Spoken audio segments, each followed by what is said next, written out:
Ħaddiema tal-fera ta' Wayserv li tinsab tal-Kus Fawdex irrappurtaw diversi abbużi mill-aktar serji li saħansitra uħud minnhom jistgħu jpoġġu periklu fuq is-saħħa pubblika.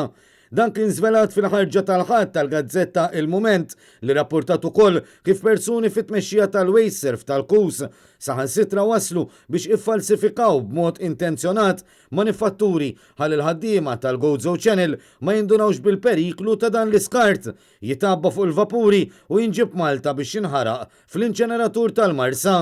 Il-Mument irrappurtat ukoll każijiet ta' bullying fuq ċerti ħaddiema kif ukoll li fost l-iskart perikolus li qed jitabba abbord il-vapur tal-Gozo Channel hemm skart iġġenerat fl-Isptar Ġenerali ta' Għawdex u anke skart mediku ieħor.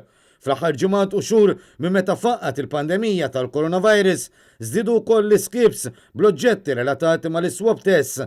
Dawn ġeneralment kienu jkunu barra l-heliport fix-Xewkija propju fejn il-Gvern waqaf iċ-ċentru għall-testjar kontra l-COVID-19 f'Għawdex.